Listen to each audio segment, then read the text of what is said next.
मेले में मुख्यमंत्री धामी ने की शिरकत। मां वाराही मंदिर में उमड़ा आस्था का जुन सैलाब। धामी कैबिनेट ने उत्तराखंड को दी बड़ी सौगात। राज्य को मिला पहला थर्मल पावर प्लांट। 1320 मेगावाट के प्लांट को कैबिनेट की मंजूरी। हरक सिंह रावत का बीजेपी पर हमला। ईडी की कार्रवाई पर उठाए सवाल। बोले दबाव में डरने वाले नहीं। उत्तराखंड में मौसम विभाग का अलर्ट जारी। देहरादून अल्मोड़ा में बारिश का अलर्ट जारी। संवेदनशील इलाकों में सतर्क रहने की अपील की गई।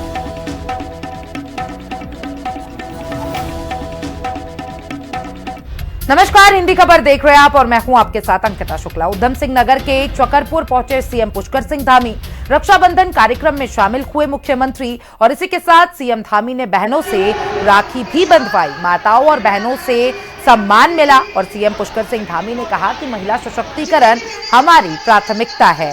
तो देखिए, आपको बता दें कि रक्षाबंधन के कार्यक्रम में सीएम पुष्कर सिंह धामी ने शिरकत की है।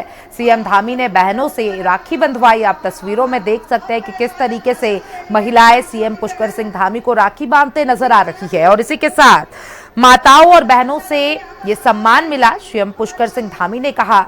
और उन्होंने कहा कि महिला सशक्तिकरण ही हमारी प्राथमिकता है। आज का दिन मेरे लिए बड़ा विशेष है। मैं तो जब मुझे कल ही बताया गया कि खटीमा में भी सभी बहनें मिलने वाली हैं, तो सच में मेरा मन बहुत प्रतीक्षा कर रहा था। लेकिन मैं सोच रहा था इतनी जल्दी में कार्यक्रम हो रहा है तो अधिक से अधिक 50, 100, 200 बहन माताएं यहां आएंगी, तो माताएं आशीर्वाद देने आएंगी, बहन शुभकामनाएं देने आएंगी। बहुत चिलचिलाती हुई गर्मी में भी, इस धूप में भी पूरा सभागार भरा हुआ है। एक और मन में अपार खुशी हो रही है, दूसरी ओर मुझे भीतर तक आज का ये दृश्य भावुक भी कर रहा है। और चंपावत के देवीधुरा पहुंचे सीएम पुष्कर सिंह धामी। बगवाल मेले में आस्था का जुन सैलाब उमड़ा है और इसी के साथ मुख्यमंत्री धामी ने बगवाल मेले में शिरकत की है और रक्षाबंधन पर मां वाराही मंदिर में कार्यक्रम का आयोजन किया गया और प्राचीन मंदिर का विकास जारी है। सीएम धामी ने कहा देवधुरा में विश्व प्रसिद्ध ऐतिहासिक बगवाल मेले का भव्य आयोजन हुआ, जिसमें मुख्यमंत्री ने शिरकत की। मुख्यमंत्री ने मां बारावी देवी का पूजा अर्चना कर प्रदेशवासियों की सुख समृद्धि और खुशहाली की कामना की। 4 खामों के बगवालियों के बीच करीब 8 मिनट तक चले इस अनोखे पाषाण युद्ध में 180 योद्धा घायल हुए। मुख्यमंत्री ने देवीधुरा को नगर पंचायत बनाने और 9.80 करोड़ की लागत से मल्टी लेवल पार्किंग और मंदिरों के विकास कार्यों की घोषणा की है। मैं प्रत्येक वर्ष भगवान के अवसर पर यहाँ पर आता हूँ और माँ के दर्शन करता हूँ। माँ शारदा रिवर फ्रंट यहाँ पर बन रहा है। लगभग 500 करोड़ से भी अधिक की धनराशि से उसका निर्माण कार्य प्रारंभ हो गया है। पहले चरण में 133 करोड़ रुपए की धनराशि जारी की जा चुकी है। रेलगाड़ियों की संख्या भी बढ़ा रहे हैं। सड़कों का अच्छा विस्तार हो रहा है। हमारे केंद्रीय मंत्री और यहाँ के सांसद श्री अजय टम्टा जी लगातार यहाँ की पैरवी करते हैं और हम लोग अच्छा केंद्र से समन्वय करके मैं हार्दिक प्रधानमंत्री जी का बहुत धन्यवाद करता हूँ कि लगातार हमारे राज्य पर विशेष वो ध्यान देते हैं, जिसके कारण से हमारे राज्य का विकास की गति से आगे बढ़ रहा है। और अगली खबर देहरादून से, जहां उत्तराखंड के सरकारी अस्पतालों में अब शाम की ओपीडी शुरू करने की तैयारी है। प्रस्ताव के तहत सरकारी डॉक्टरों को अस्पताल परिसर में निजी प्रैक्टिस की अनुमति मिल सकती है। डॉक्टर अस्पताल के बाहर निजी क्लिनिक नहीं चला सकेंगे। शाम की ओपीडी से नौकरी पेशा मरीजों और आम लोगों को बेहतर सुविधाएं मिलने की उम्मीद है। प्रस्ताव को लागू करने के लिए अभी कैबिनेट की मंजूरी मिलना बाकी है।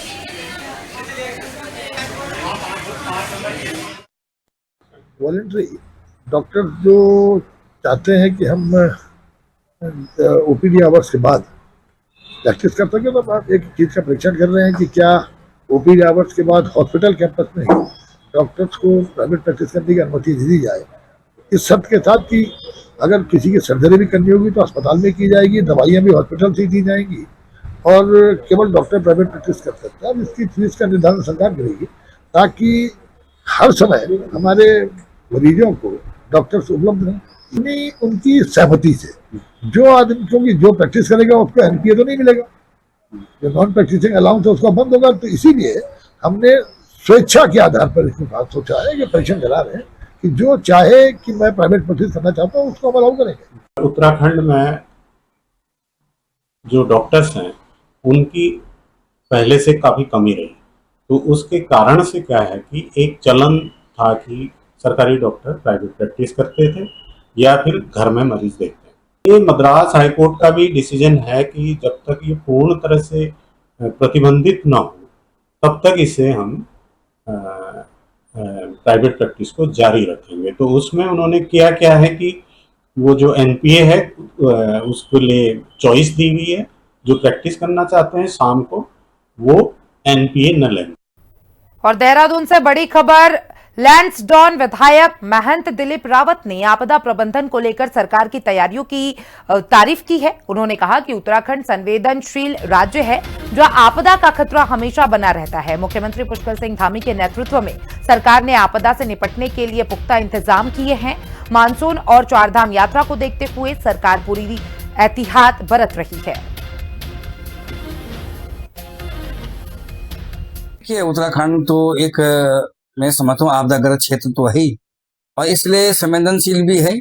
और मैं समझता हूँ कि हमारे क्षेत्र में अभी तक तो फिलहाल भगवान की कृपा से भी कोई ऐसा दुर्घटना नहीं हुई है, लेकिन एहतियात सरकार को पूरा बरतनी चाहिए।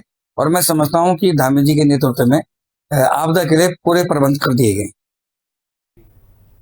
और खबर देहरादून से है जहां 2027 के विधानसभा चुनाव से पहले उत्तराखंड की सियासत में बयानबाजी तेज हो गई है। कांग्रेस नेता हरक सिंह रावत ने ईडी की कार्रवाई को लेकर बीजेपी पर तीखा हमला बोला है। रावत का आरोप है कि चुनाव नजदीक आते ही जांच एजेंसियां उनके घर पहुंचती है, लेकिन वह दबाव में झुकने वाले नहीं है। उन्होंने साफ कहा कि 2027 में वो पूरी मजबूती के साथ चुनावी मैदान में उतरेंगे।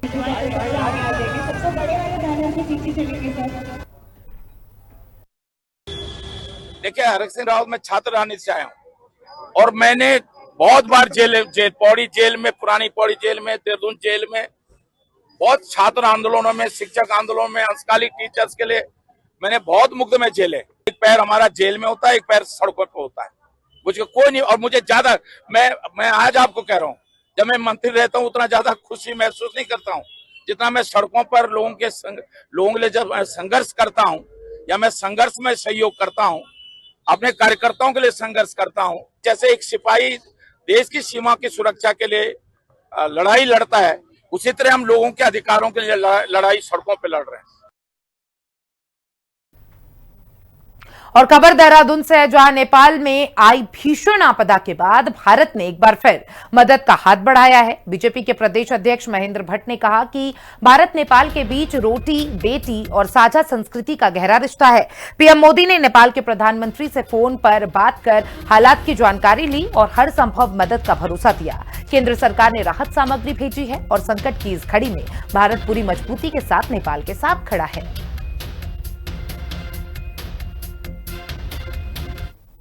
हमने 1 मिनट का मौन भी रखा है और नेपाल के अंदर जो त्रासदी आई है वो दुखद त्रासदी है। हम सब लोग दुखी हैं कि हमारा पड़ोसी देश है में जो घटना हुई है वो हम सबको दुखी करती है। आज हमने कहा भी है कि जो भी आर्थिक सहायता हो सकती है नेपाल को पहुंचाने का हम लोग काम करेंगे। देश के यशस्वी प्रधानमंत्री नरेंद्र मोदी जी ने राहत जो सामग्री है वहाँ भेजनी प्रारंभ की है। और खबर देहरादून से जहां उत्तराखंड को पहली बार अपना कोयला आधारित थर्मल पावर प्लांट मिलने का रास्ता साफ हो गया है। कैबिनेट ने 1320 मेगावाट के प्लांट के लिए अदानी समूह के साथ 25 साल के करार को मंजूरी दी है। 5.746 रुपए प्रति यूनिट की तय दर पर उत्तराखंड को बिजली मिलेगी, जिससे बाजार पर निर्भरता कम होगी और छत्तीसगढ़ में बनने वाला ये प्लांट सर्दियों में हाइड्रो उत्पादन घटाने पर राज्य को भरोसेमंद बिजली देगा।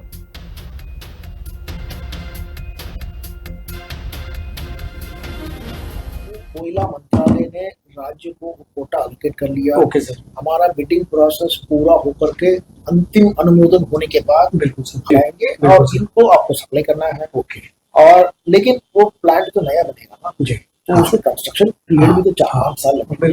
मतलब सर ये एक तरफ से इसलिए भी होगा ना क्योंकि वो आप लाएंगे, ट्रांसपोर्टेशन का खर्चा बहुत पड़ेगा, तो इससे वो वहीं पर वो हो जाएगा। कोयला के ट्रांसपोर्टेशन का जो खर्चा है सर उससे कम खर्चा है बिजली के ट्रांसपोर्टेशन। बिजली का ट्रांसपोर्टेशन। हाँ, इसलिए वहीं पे बना के हम बिजली वहीं पे बनाएंगे। छत्तीसगढ़ में हमारा मिला हुआ है, ओके। छत्तीसगढ़ में फिर है आपका ऊर्जा विभाग का। उत्तराखंड पावर कारपोरेशन लिमिटेड द्वारा ऊर्जा सुरक्षा सुनिश्चित करने और विश्वसनीय बेस लोड बिजली की आपूर्ति हेतु राज्य सरकार को प्रस्तुत 1300 मेगावाट कोयला आधारित बिजली खरीद के संबंध में न्यूनतम बोलीदाता अडानी पावर लिमिटेड को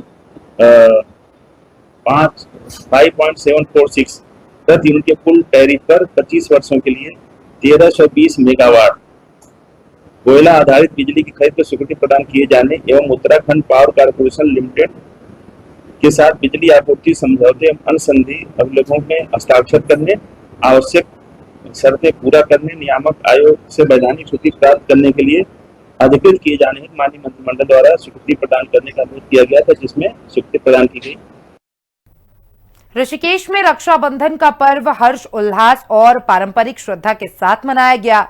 बहनों ने भाइयों की कलाई पर राखी बांधकर लंबी उम्र की कामना की, वहीं भाइयों ने रक्षा का वचन और उपहार दिए। छोटे बच्चों में भी रक्षाबंधन को लेकर खासा उत्साह दिखा। कार्टून वाली राखियों और मिठाइयों से घरों में रौनक रही। त्रिवेणी घाट समेत बाजारों में भारी भीड़ रही। वहीं सुरक्षा व्यवस्था को लेकर पुलिस प्रशासन मुस्तैद नजर आया।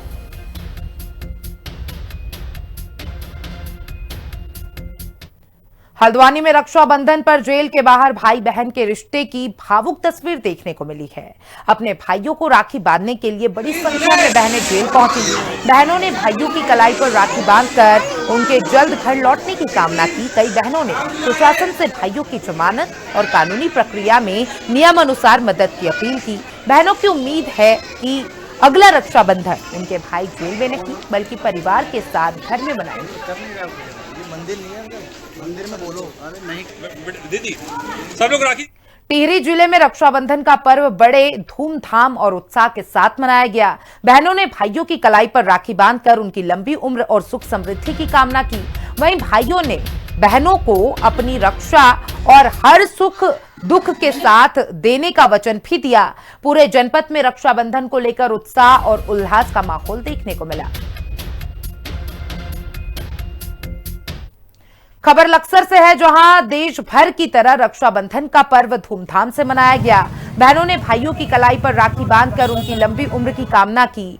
वहीं भाइयों ने उपहार देकर रक्षा का संकल्प लिया। इस बार सरकार की ओर से सरकारी बसों में बहनों के लिए मुफ्त यात्रा की सुविधा भी दी गई, जिसका लक्सर में कई बहनों ने लाभ उठाया और खुशी खुशी अपने भाइयों के घर पहुंचकर रक्षाबंधन का पर्व मनाया।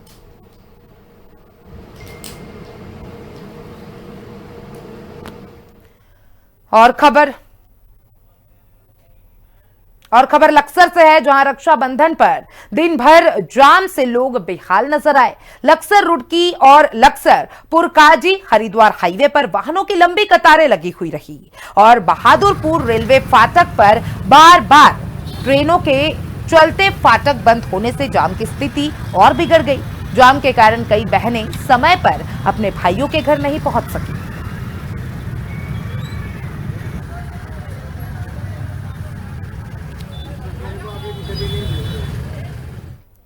और टिहरी विधायक किशोर उपाध्याय ने हिमालय के संरक्षण के लिए अलग हिमालय डेवलपमेंट पॉलिसी बनाने की मांग उठाई है। उन्होंने कहा कि हिमालय रहेगा तो हम रहेंगे, हिमालय नहीं रहेगा तो जीवन भी नहीं रहेगा। विधायक ने गोमुख से ऊपर चट्टानों के काले पड़ने और हिमालय में बर्फ कम होने को लेकर चिंता जताई। नेपाल की त्रासदी का जिक्र करते हुए उन्होंने हिमालयी राज्यों के लिए अलग नीति बनाने और समय रहते ठोस कदम उठाने की जरूरत बताई। रिपोर्ट से आ रही है कि अगर चीन समय पर नेपाल को आगाह कर देता तो वो पानी आने में लगभग जो है 30 या 40 मिनट लगे हैं, तो इतने लोग हताश नहीं होते। और उसमें हमारे भारत के भी नागरिक हैं, हमारे भी लोग हैं, हो सकता है उत्तराखंड के भी लोग होंगे, क्योंकि वो लोग जा रहे थे वहाँ कैलाश मानसरोवर। तो अभी जो हिमालय की स्थिति है, और मैं तो बहुत लंबे समय से जतासी से कह रहा हूँ कि हमें एक सस्टेनेबल हिमालयन डेवलपमेंट का काम करना चाहिए, पॉलिसी बनानी चाहिए, नहीं तो 2050 में हिमालय पर एक बूंद बर्फ नहीं होगी और गंगा यहाँ से लेकर के सिंधु से लेकर के ब्रह्मपुत्र तक और जो पीली नदी है उसमें एक बूंद जल नहीं होगा।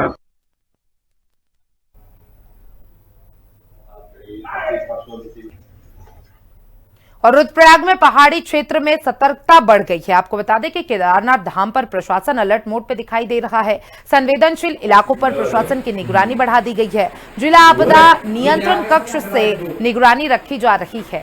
तो बड़ी अपडेट आपको बता दें, केदारनाथ धाम पर प्रशासन अलर्ट मोड पे नजर आ रहा है। प्रशासन लगातार निगरानी बनाए हुए है और इसी के साथ साथ संवेदनशील इलाकों पर प्रशासन की पैनी नजर देखने को मिल रही है। तो देखिए, आप देख सकते हैं कि किस तरीके से प्रशासन पूरी तरीके से अलर्ट मोड पे नजर आ रहा है। जिला आपदा नियंत्रण कक्ष से निगरानी रखी जा रही है। जिस तरीके की घटनाक्रम नेपाल में देखने को मिला है, उसके क्रम में मैं बताना चाहूंगा कि श्री केदारनाथ धाम को जाने वाला जो हमारा ट्रैक रूट है, श्री केदारनाथ धाम और जनपद रुद्रप्रयाग के विभिन्न हिस्सों में ऑटोमेटेड वेदर स्टेशन लगाए गए हैं और भी AWS लगाए जाने की प्रक्रिया गतिमान है। और जो स्टेट लेवल से वेदर का जो फोरकास्ट है वो काफी पहले के सापेक्ष काफी बेहतर हो गया है और हमें एडवांस में अलर्ट आ जाते हैं, जिसका हमें लाभ मिलता है। मसूरी में सांस्कृतिक दिवस सप्ताह के तहत विद्यार्थियों ने संस्कृति को नई पीढ़ी से जोड़ने का संदेश देते हुए जागरूकता रैली निकाली। आर्य समाज मंदिर से शुरू हुई रैली को नगरपालिका अध्यक्ष मीरा सकलानी ने हरी झंडी दिखाकर रवाना किया। विद्यार्थियों ने संस्कृत सूक्तियों, श्लोकों और प्रेरणादायी संदेशों वाली तख्तियों के साथ संस्कृत के प्रचार प्रसार के नारे लगाए। आयोजकों ने कहा कि संस्कृत को किताबों तक सीमित न रखकर शिक्षा और व्यवहार के माध्यम से युवाओं तक पहुंचाना जरूरी है।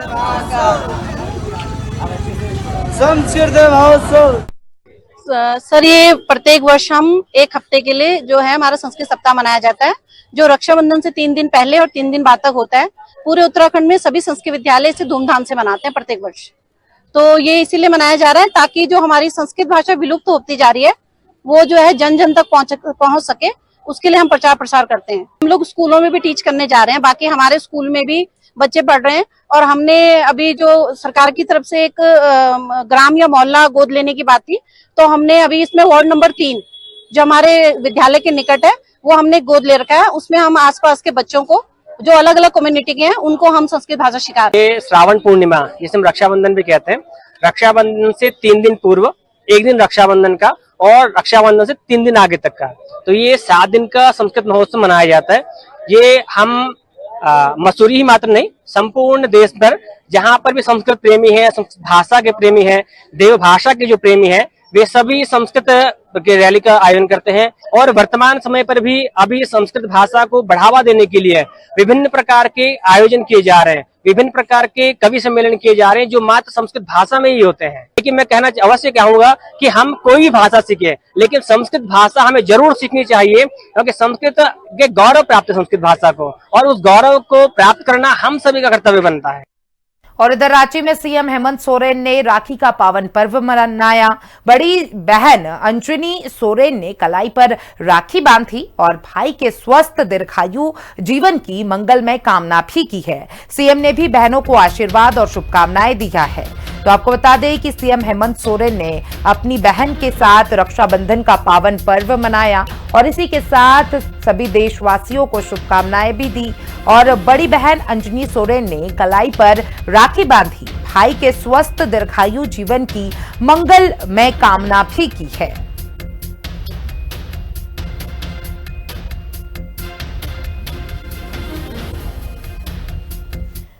और सीएम सोरेन को बहनों ने राखी बांधी है और सीता साल से रांची बहन पहुंची और इसी के साथ उन्होंने रक्षाबंधन का पावन पर्व मनाया। सीता साल से रांची पहुंची बहन मती सोरेन। तो देखिए, आपको बता दें कि मुख्यमंत्री ने बहन को आशीर्वाद दिया, शुभकामनाएं दी। तो देखिए, जो हेमंत सोरेन की बहनें हैं वो पहुंच रही है उनके पास और रक्षाबंधन का पावन पर्व मनाया गया। और इसी के साथ आपको बता दें कि मुख्यमंत्री ने बहन को आशीर्वाद और शुभकामनाएं भी दी है।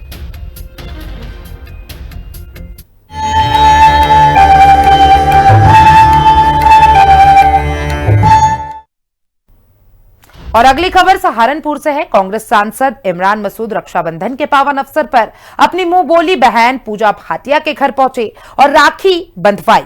वहीं इमरान मसूद ने कहा कि उनका ये त्योहार कभी छूटता नहीं है और हर साल वे अपनी बहन के घर जरूर आते हैं।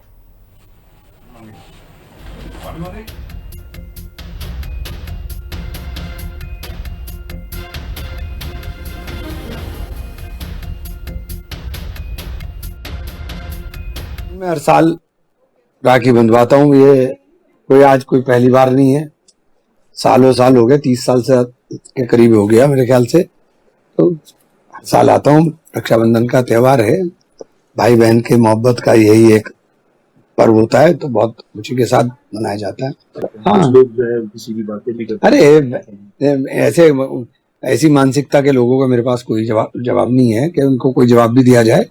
ये भाईचारे का, मोहब्बत का, प्यार का त्योहार है। सब लोग मिलजुल कर रहें, मोहब्बत के साथ रहें, यही तो समाज है और क्या है। कई सालों से नहीं, जब से शादी हुई है तभी से आ रहे हैं और 30 साल हो गए। और हमेशा से हम तो यही प्रे करेंगे बहुत अच्छे राइज करें और ये रिलेशन उन्हें बहुत अच्छे से निभाया। और मतलब हमेशा से मैंने कोई ऐसा रक्षाबंधन और भैया दूज ऐसा नहीं हुआ कि वो नहीं पहुंचे। बहुत अच्छा लगता है, नहीं बहुत अच्छी बात है। कम से कम ये है कि अब जैसे हमारे भाई नहीं है तो कम से कम हमारे पास एक भाई खिलाने के लिए कोई है और हमारे साथ है। कम से कम एक रोब का रिश्ता तो है कि जब मर्जी फोन उठा के बोल दो कि ये एक चीज है, वो चीज है, बोल तो हम देते ही हैं, आगे तो सब चीजें चलती रहती है।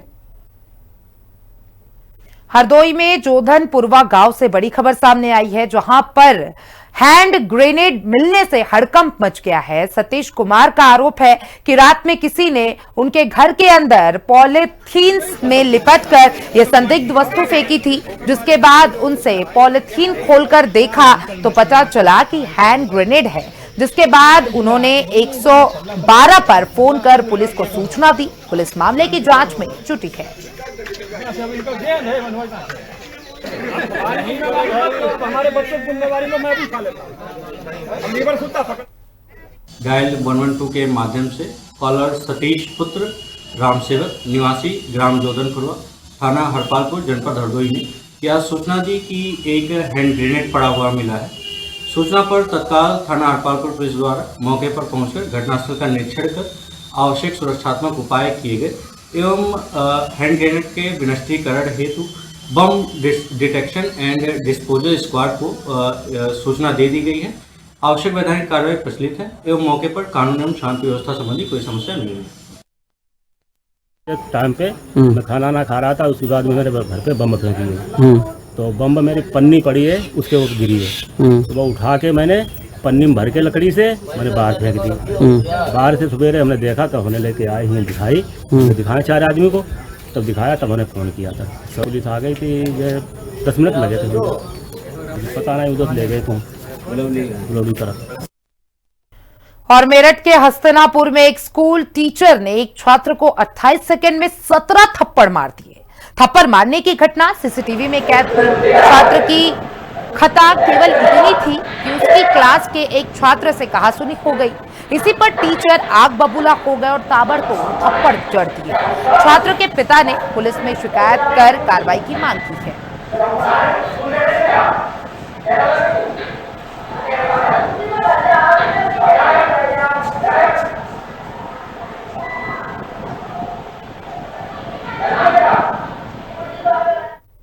और फिलहाल मेरे साथ इस बुलेटिन में बस इतना ही। देश और दुनिया के तमाम अपडेट्स के लिए देखते रहिए हिंदी खबर।